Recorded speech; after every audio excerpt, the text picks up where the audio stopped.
सीताराम, सभी को स्वागत है आपका चैनल ईसीजी लर्नोलॉजी के अंदर। आज अपन बात करने वाले हैं most important questions of the clinical cardiology. देखिए, आपके एग्जाम्स आने वाले हैं और आपके एग्जाम्स के लिए पैथोलॉजी के टॉपिक्स जो है इंपॉर्टेंट वो मैंने बता दिए थे। अब अपन बात करने वाले हैं क्लिनिकल कार्डियोलॉजी के मोस्ट इंपॉर्टेंट क्वेश्चंस। तो इन इंपॉर्टेंट क्वेश्चंस को आपको अच्छे से पढ़ना है, अच्छे से देखना है, क्योंकि इनसे ही आपका जो पेपर है, आपका 80 to 90 मार्क्स का जो पेपर है इन क्वेश्चन से मिल जाएगा इजीली। ठीक है, तो आपको क्वेश्चन को अच्छे से देखना है और पूरी वीडियो को आपको अच्छे से देखना है, क्योंकि एंड तक आप देखोगे तो इसमें मैं सारी चीज आपको एक्सप्लेन करूंगा कि कितने नंबर में अगर क्वेश्चन आता है तो कितने नंबर में आपको कैसे अटेम्प्ट करना है, किस तरीके से उसमें लिखना है, क्या क्या कंटेंट उसमें लिखना है, तो वो सब चीजें मैं डिटेल में आज आपको बताऊंगा। तो आपको पूरी वीडियो को अच्छे से देखना है। तो स्टार्ट करते हैं पहले क्वेश्चन से कि अगर आपका क्वेश्चन जो है, पहला क्वेश्चन जो है ईसीजी में किस प्रकार से आपको देखने को मिलेगा। तो एक जो टॉपिक है मैं आपको पहले बता देता हूं। देखो, क्लिनिकल कार्डियोलॉजी जो है इसके अंदर आपको कार्डियोवेस्कुलर सिस्टम जो है अपना, ठीक है, हार्ट का जो सिस्टम है, ठीक है, हार्ट और ब्लड वेसल्स का जो सिस्टम है, लाइक जैसे अपने कार्डिक साइकिल हो गई, हार्ट की वॉल्स हो गई, हार्ट की लेयर्स हो गई, हार्ट का स्ट्रक्चर हो गया, ठीक है, वो सब चीजें मतलब पूरा कार्डियोवेस्कुलर सिस्टम हो गया, वो आपको सबसे इंपॉर्टेंट है, वो पढ़ना ही पढ़ना है। उसमें से क्वेश्चन आ सकता है और उसमें से क्या क्या क्वेश्चन आ सकते हैं, जैसे आपका आ सकता है conduction system of the heart, तो वो उसका पार्ट है, ठीक है। उसके अलावा कार्डिक साइकिल हो गया, ठीक है, हार्ट रेट हो गई, ठीक है। तो ये सब चीजें जो है कार्डियोवेस्कुलर सिस्टम के अंदर से आ सकती है। एरोटा के बारे में आ सकता है, हार्ट के वॉल के बारे में आ सकता है, की लेयर के बारे में आ सकता है, कितने प्रकार की लेयर्स होती है, कितने प्रकार के वॉल्स होते हैं, कौन से वॉल होते हैं, वो सब चीजें जो है वो आपके इसमें देखने को मिल सकती है। ठीक है, तो कार्डियोवैस्कुलर सिस्टम को तो आपको अच्छे से पढ़ना है, क्योंकि वो टॉपिक यहाँ पे आ सकता है। अब बात करते हैं उसके अदर में क्या क्या क्वेश्चंस आपको ईसीजी में देखने को मिलेंगे, ठीक है, क्लिनिकल कार्डियोलॉजी में। तो इसके अदर में आपको सबसे पहला जो क्वेश्चन है, देखिए मैं पहले डिजीज की बात कर लेता हूँ। तो कौन कौन सी डिजीज जो है मेनली आपको क्लिनिकल कार्डियोलॉजी में पढ़नी है, वहां से जो है क्वेश्चन आएगा। ठीक है, तो सबसे बेसिक जो सबसे मेन है वो है अपना right bundle branch block and left bundle branch block, RBBB, right bundle branch block and left bundle branch block. इनमें से आपको कोई सी भी एक देखने को मिलेगी और कितने की देखने को मिलेगी, 5 को, या तो दोनों देखने को मिल सकती है 5-5 में, या आपको एक देखने को मिल सकती है कितने नंबर में देखने को मिलेगी, 5 नंबर में आपको ये क्वेश्चन देखने को मिलेगा। ठीक है, तो 5-5 नंबर के हिसाब से आपको कंटेंट तैयार करना है। 5 नंबर का मतलब आपको 2 पेज का कंटेंट आपको पढ़ना है, 2 पेज से ज्यादा नहीं पढ़ना, 2 पेज इनफ है आपके लिए। तो 2 पेज में क्या क्या लिखना है, सबसे पहले इंट्रोडक्शन, ठीक है, उसके ECG criteria, cause, symptoms, diagnosis and जो भी ट्रीटमेंट है उसका वो, और लास्ट में आपको ईसीजी बना देनी है। तो इसमें आपको 2 पेज का जो कंटेंट है वो सफिशिएंट इतना बन जाएगा। नेक्स्ट अपन बात करते हैं अगले क्वेश्चन की, एलवीएच और RVH. LVH left ventricular hypertrophy and RVH right ventricular hypertrophy. ठीक है, तो ये दोनों क्वेश्चन जो है आपके इस क्लिनिकल कार्डियोलॉजी के अंदर आपको देखने को मिल सकते हैं। कितने में देखने को मिल सकते हैं, देखिए ये आपको 5 नंबर में ही देखने को मिलेंगे, या तो 5 में, या मैक्स टू मैक्स खींच के अभी जो है 10 में देखने को मिल जाएंगे। अदरवाइज ये 5 में ही आता है क्वेश्चन, तो 5 के हिसाब से आपको प्रिपेयर करना है। ठीक है, दोनों में से कोई से भी आ सकते हैं या दोनों भी देखने को मिल सकता है 5-5 में। नेक्स्ट बात करते हैं एसवीटी। एसवीटी यानी सुप्रा वेंट्रिकुलर टेकिकार्डिया। ठीक है, क्या है, supraventricular tachycardia and VT ventricular tachycardia. ये भी आपको कितने में देखने को मिल सकता है, 5 में। पर वीटी जो क्वेश्चन है ये आपका 10 में भी पूछ सकते हैं आपसे। वेंट्रिकुलर टेकिकार्डिया जो क्वेश्चन है आपको 10 नंबर में पूछ सकता है। तो एसवीटी तो आपको 5 में प्रिपेयर करना है और वीटी आपको कितने में करना है, 10 नंबर में प्रिपेयर करना है। ठीक है, या दोनों में डिफरेंशिएट भी पूछ सकता है आपसे, पूछ सकता है एसवीटी और वीटी में डिफरेंस करके बताइए। तो इस प्रकार से भी आपको क्वेश्चन देखने को मिल सकता है, तो उस तरीके से आपको तैयार करना है। ठीक है, नेक्स्ट क्वेश्चन में बात करूं, एट्रियल फिब्रिलेशन, एएफ यानी atrial fibrillation and atrial Flutter. ठीक है, एट्रियल फ्लटर इतना देखने को नहीं मिलता, मेनली क्या देखने को मिलता है, एट्रियल फिब्रिलेशन। ठीक है, पर आपको फ्लटर भी तैयार करना है। तो एट्रियल फिब्रिलेशन और फ्लटर, 2 ये क्वेश्चन आपको तैयार करने हैं। इससे आपको कितने नंबर में, ये 5-5 नंबर में ही आपको तैयार करना है, जिससे आपके जो है 2 क्वेश्चन रेडी हो जाएंगे और इनमें से आपको एक देखने को मिलेगा। फिब्रिलेशन तो मोस्ट इंपॉर्टेंट है, आपको देखने को मिलेगा ही मिलेगा। ठीक है, ये जो टॉपिक है, ये जो मैंने आपको टॉपिक लिखवाए, इनमें से आपको 3 से 4 क्वेश्चन इजीली मिल जाएंगे, आपका वहां पे 20-25 नंबर का क्वेश्चन प्रिपेयर हो जाएगा। अब बात करते हैं ये सारे टॉपिक आपको जो है कहां से पढ़ने हैं, ये क्वेश्चन, ये जितने भी टॉपिक है ये सब मैंने मेरे पेज पे डाल रखे हैं। आप यूट्यूब पे जाइए, मेरे पेज पे जाइए, वहां पे आप प्लेलिस्ट में देखेंगे तो आपको सारे क्वेश्चन ही मिलेंगे। ठीक है, LBB, RBB, LVH, RVH, SVT, VT, AF, atrial fibrillation, ये सारे टॉपिक जो है आपको प्लेलिस्ट में मिलेंगे। वहां पे आप देखिए, नोट्स जो बने हैं उनको बनाइए और वैसे के वैसे उनको याद कर लीजिए, वो कंटेंट आपके लिए इनफ है। ठीक है, तो ये आपको मिल जाएंगे।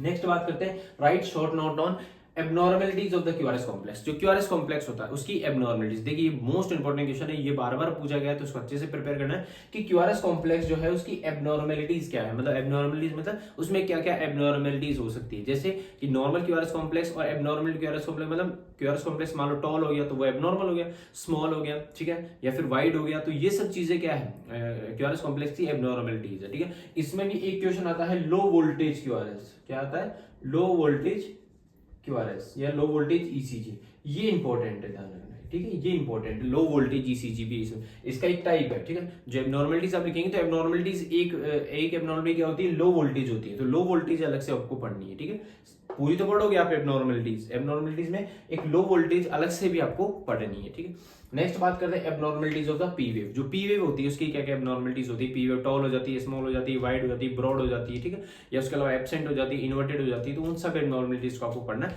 ये दोनों टॉपिक भी आपको जो है पेज पे मिल जाएंगे इजीली, ठीक है। ये सारा कंटेंट आपको मैंने पेज पे करवा रखा है, आप देखेंगे आपको सारा कंटेंट मिलेगा। क्लासेस लीजिए, नोट्स बनाइए और उनको आप पढ़िए।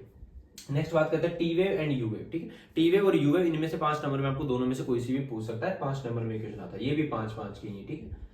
तो ये भी आपको 5 नंबर में पूछ सकता है, या तो टी वेव के बारे में या यू वेव के बारे में 5 नंबर में आपके क्वेश्चन आ सकता है, दोनों भी आ सकती है। उसके अलावा क्यूटी इंटरवल और पीआर इंटरवल, क्यूटी इंटरवल जो है वो 5 नंबर में आपसे पूछ सकता है, और पीआर इंटरवल भी आपसे 5 नंबर में पूछ सकता है कि दोनों में क्या क्या होता है, कि दोनों क्या क्या होती है, वो सब के बारे में आपको बताना है। ये भी मैंने पेज पे करवा रखा है, आप देखेंगे आपको ये कंटेंट मिल जाएगा और आप इनसे प्रिपेयर कर सकते हैं। नेक्स्ट बात करते हैं हाइपर कैलेमिया, ठीक है। हाइपर कैलेमिया मतलब पोटेशियम की मात्रा ज्यादा हो जाए तो क्या क्या होगा, क्या कंडीशन होगी, तो वो आपको मैंने पेज पे करवा रखा है, तो वो आप देख लीजिएगा, आपको पूरा कंटेंट है अच्छे से, आपको 5 नंबर में क्वेश्चन आता है, अच्छे से प्रिपेयर करना है। हाइपोकैलेमिया जो है ये वाली क्लास में आगे लूंगा, तो ये आपको आगे 1-2 दिन के अंदर ही क्लास आपको मिल जाएगी, तो वहां से आप देख लेना।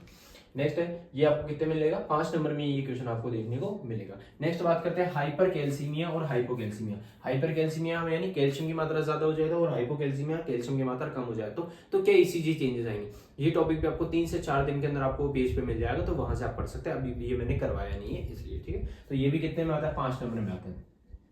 डिगॉक्सिन टॉक्सिसिटी, डिगॉक्सिन टॉक्सिसिटी क्या होती है, डिगॉक्सिन जो ड्रग होती है उसकी टॉक्सिसिटी हो जाए, मतलब उसका अमाउंट बॉडी में ज्यादा हो जाए तो टॉक्सिक हो जाती है। तो टॉक्सिसिटी में क्या क्या चेंजेस देखने को मिलेंगे, तो ये क्वेश्चन भी जो है मैं आपको आगे करवाऊंगा, तो इसको भी आप प्रिपेयर कर लेना, ठीक है।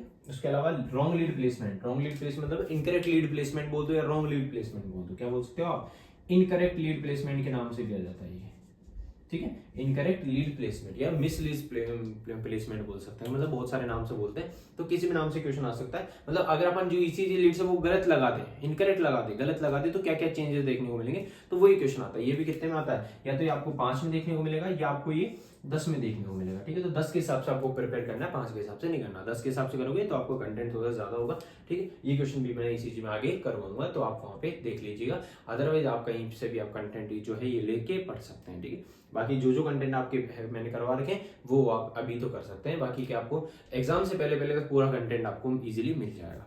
नेक्स्ट बात करते हैं conduction system of the heart, मतलब पूरे कंडक्शन सिस्टम में आपको ऐसे इलेक्ट्रिसिटी कहां से जनरेट होती है, ऐसे नोड होती है, फिर AV node, bundle of His, उन सब के बारे में पढ़ना है। पर्टिकुलर एक एक के बारे में पढ़ना है, ऐसे नोड क्या होता है, फिर एवी नोड क्या होता है, बंडल ऑफ इज, तो इनमें से कुछ भी पूछ सकता है आपसे। ऐसे नोड के बारे में पर्टिकुलर पूछ सकता है, एवी नोड के बारे में पर्टिकुलर पूछ सकता है, बंडल ऑफ इज के बारे में, बंडल ब्रांचेस के बारे में, पुरकिंजे फाइबर किसी के बारे में भी 5 नंबर में पूछ सकता है, फिर पूरा कंप्लीट कंडक्शन सिस्टम भी पूछ सकता है, तो उस हिसाब से प्रिपेयर करना है, ठीक है। तो मैं इसको 10 नंबर के हिसाब से लिख देता हूँ, ठीक है। अब ये क्वेश्चन भी जो है मैंने प्लेलिस्ट में करवा रखा है, आप वहां से देख सकते हैं। नेक्स्ट बात करते हैं टीएमटी एंड इको। टीएमटी क्या होती है, ट्रेडमिल स्ट्रेस टेस्ट, जो ट्रेडमिल टेस्ट होता है, ठीक है, जो ईसीजी, एक तो होता है ईसीजी, एक होता है टीएमटी। तो टीएमटी क्यों करते हैं, ताकि पेशेंट को जो फिजिकल एक्टिविटी करते टाइम पे उसका हार्ट जो है कितना वर्कलोड उठा सकता है, उन सबको चेक करने के लिए अपन टीएमटी करते हैं। स्केमिक हार्ट डिजीज, एमआई वगैरह का पता करने के लिए अपन क्या करते हैं, ब्लॉकेज वगैरह पता करने के लिए टीएमटी करते हैं। तो वो जो टेस्ट है वो ईसीजी से रिलेटेड होता है, क्योंकि उसमें भी आपको ईसीजी देखने को मिलेगी, ठीक है, मॉनिटर पे। तो इसलिए ये टेस्ट जो है आपके एग्जाम में देखने को मिलता है, इसके बारे में क्वेश्चन बार बार पूछा गया है, तो टीएमटी को अच्छे से प्रिपेयर करना है। और इकोकार्डियोग्राफी या इको, ठीक है, इकोकार्डियोग्राफी जो टेस्ट होता है ये भी आपको 5 नंबर के हिसाब से प्रिपेयर करना है, क्योंकि ये भी पेपर में पूछा गया है, ठीक है। 5 या 10 में, 10 के हिसाब से लिख लीजिए, 10 के हिसाब से प्रिपेयर करना है। बात करते हैं abnormalities of the ST segment, ये इंपॉर्टेंट है। एसटी सेगमेंट की क्या क्या एबनॉर्मलिटीज हो सकती है। एसटी सेगमेंट एलिवेट हो सकता है, डिप्रेस्ड हो सकता है, दो एबनॉर्मलिटी हो सकती है। तो एलिवेशन कब होता है, डिप्रेशन कब होता है, तो इसको अच्छे से प्रिपेयर करना है। ये भी आपको 5 से 10 नंबर में देखने को मिलता है। नेक्स्ट बात करते हैं पैथोलॉजिकल क्यू वेव, मतलब क्यू वेव को कब पैथोलॉजिकल बोलेंगे, क्या क्या क्राइटेरियाज होंगे जब पैथोलॉजिकल क्यू वेव होगी, और कौन कौन सी कंडीशन के अंदर क्यू वेव जो है पैथोलॉजिकल होगी। ठीक है, तो इसके बारे में आपको 5 नंबर में क्वेश्चन पूछा जाता है, ये भी आपको करवा रखा है। नेक्स्ट बात करते हैं एवी ब्लॉक्स। ठीक है, एवी ब्लॉक क्या होते हैं, ठीक है, एवी ब्लॉक कितने टाइप्स के होते हैं, क्या क्या कॉजेज होते हैं, वो सब आपको 5 नंबर में या 10 नंबर में पूछ सकता है, या फिर आपसे पूरा 20 नंबर में भी ये क्वेश्चन पूछ सकता है। तो इसको अच्छे से प्रिपेयर करना है, कितने नंबर के हिसाब से, 20 नंबर के हिसाब से, क्योंकि इसके टाइप्स है, तो टाइप्स को आप जब करोगे तो ऑटोमेटिकली आपका कंटेंट 20 नंबर का हो जाएगा। नेक्स्ट बात करते हैं पेरिकार्डाइटिस। पेरिकार्डाइटिस यानी पेरिकार्डियम लेयर के अंदर इन्फ्लेमेशन हो जाए तो क्या क्या देखने को मिलेगा, तो पेरिकार्डाइटिस को भी आपको 5 नंबर के हिसाब से करना है। और दूसरा क्या है, पेरिकार्डियल इफ्यूजन, मतलब पेरिकार्डियम जो लेयर है उसके बाहर फ्लूइड भर जाए। ठीक है, जो हार्ट की बाहर वाली लेयर है उसके अंदर अगर फ्लूइड भर जाए तो क्या क्या चेंजेस देखने को मिलेंगे, तो ये भी 5 नंबर में आपको देखने को मिल सकता है क्वेश्चन। नेक्स्ट बात करते हैं पी पल्मोनरी, मतलब पी पल्मोनरी मतलब पी वेव अगर टॉल हो जाए, तो पी वेव टॉल कब होती है, जब राइट एट्रियल इनलार्जमेंट होता है। तो इसको दूसरे नाम से भी पूछ सकता है, किस नाम से पूछ सकता है, राइट एट्रियल इनलार्जमेंट के नाम से भी पूछ सकता है, ध्यान रखना। ठीक है, तो आपको दोनों में कंफ्यूज नहीं होना, दोनों सेम क्वेश्चन है, तो आपको अच्छे से प्रिपेयर करना है। ये भी आपको 5 नंबर में पूछते हैं। इसके अलावा कॉजेज ऑफ एस्टिलेशन मोस्ट इंपॉर्टेंट, इसको तो आपको पढ़ना ही पढ़ना है। ये तो मैंने मान के चलिए मैंने स्टार लगा दिया, यहाँ तो आपको ये तो पढ़ना ही है, इसको तो स्किप ही नहीं करना। ठीक है, ये कितने में, ये आपको 10 नंबर में देखने को मिलेगा ही मिलेगा, या 10 में या 20 में इसमें देखने को मिलेगा। नेक्स्ट बात करते हैं स्टेमी और N STEMI. STEMI ST elevation MI और N STEMI non ST elevation MI, ये आपको 20 नंबर के हिसाब से प्रिपेयर करना है। मोस्ट इंपॉर्टेंट क्वेश्चन है, ये भी ध्यान रखना है। अब जो क्वेश्चन आपको बताने वाला हूँ ये सारे इंपॉर्टेंट है, तो उस हिसाब से प्रिपेयर करना है। नेक्स्ट बात करते हैं इलेक्ट्रिकल एक्सिस। इलेक्ट्रिकल एक्सिस भी मोस्ट इंपॉर्टेंट है, आपको 10 नंबर या 20 नंबर के हिसाब से इसको प्रिपेयर करना है। मैं 20 नंबर लिखता हूँ, उसको 20 नंबर के हिसाब से प्रिपेयर करना ही है। नेक्स्ट बात करते हैं COPD, chronic obstructive pulmonary disease, मतलब सीओपीडी में क्या चेंजेस देखने को मिलेंगे, और पल्मोनरी एम्बोलिज्म में, ये आपको 5 नंबर में देखने को मिलेगा, तो 5 के हिसाब से आपको इसको प्रिपेयर करना है। नेक्स्ट बात करते हैं कोरोनरी आर्टरी डिजीज। ठीक है, कोरोनरी आर्टरी डिजीज क्या होती है, ठीक है, क्या क्या कंडीशन होती है, इसमें आपको एमआई वगैरह सब आ गया। ठीक, कोरोनरी आर्टरी डिजीज में क्या गया, एमआई वगैरह, एथेरोस्क्लेरोसिस वगैरह सब आ गया, तो आपसे कंप्लीट क्या कोरोनरी आर्टरी डिजीज पूछ सकता है, या फिर आपसे एमआई पूछ सकता है, क्या पूछ सकता है, मायोकार्डियल इन्फार्क्शन, क्या पूछ सकता है, मायोकार्डियल इन्फार्क्शन। तो आपको कोरोनरी आर्टरी डिजीज भी तैयार करना है और एमआई भी तैयार करना है, दोनों एक ही चीज है, दोनों में डिफरेंस है। मतलब कोरोनरी आर्टरी डिजीज का पार्ट है मायोकार्डियल इन्फार्क्शन, तो आपको इसको अच्छे से प्रिपेयर करना है, और कितने हिसाब से, 20 नंबर के हिसाब से इसको प्रिपेयर करना है, ध्यान रखना। ये क्वेश्चन 20 नंबर के हिसाब से आपको देखने को मिलेगा। नेक्स्ट बात करते हैं कार्डिक साइकिल। कार्डिक साइकिल क्या होती है, ठीक है, तो ये एनाटॉमी के क्वेश्चंस आपको ईसीजी के अंदर पूछ सकते हैं, तो 5 नंबर में आपको मेनली 5 में देखने को मिलता है, तो 5 या 10 के हिसाब से आपको इसको प्रिपेयर करना है। हार्ट रेट जो क्वेश्चन है ये भी आपको 5 नंबर में पूछ सकता है, हार्ट रेट क्या होती है, कैसे इसको कैलकुलेट करते हैं ईसीजी से, तो ये भी आपको 5 नंबर में पूछ सकता है। नेक्स्ट बात करते हैं WPW सिंड्रोम जो होता है, वोल्फ पार्किंसन वाइट सिंड्रोम, ये भी आपको 5 नंबर में पूछ सकता है। इसका एक और नाम होता है प्री एक्साइटेशन सिंड्रोम। ठीक है, प्री एक्साइटेशन सिंड्रोम, तो उस नाम से भी आपको पूछ सकता है, ध्यान रखना है। उसके अलावा कार्डियोवेस्कुलर सिस्टम, जो कार्डियोवेस्कुलर सिस्टम है, ठीक है, heart, blood vessels, arteries, veins, उन सब के बारे में एनाटॉमी का जो है, यहाँ से आपको एनाटॉमी पढ़नी है। जो कार्डियोवेस्कुलर सिस्टम है ये एनाटॉमी से उठाओ, आप पूरा कार्डियोवेस्कुलर सिस्टम पढ़ो, हार्ट के बारे में पढ़ो, क्या होता है, उसका स्ट्रक्चर क्या होता है, उसके लेयर्स क्या होती है, उसके वॉल्स क्या होते हैं, उसके सेप्टम क्या होता है, ठीक है, क्या क्या फंक्शंस होते हैं, कौन कौन सी आर्टरी होती है, कौन कौन सी वेन्स होती है, कोरोनरी सर्कुलेशन होता है, तो वो सब। ठीक है, एक क्वेश्चन और ऐड कर लीजिए आप, कौन सा, कोरोनरी सर्कुलेशन। ठीक है, यहाँ पे मैं ऐड कर देता हूँ, उसका नाम है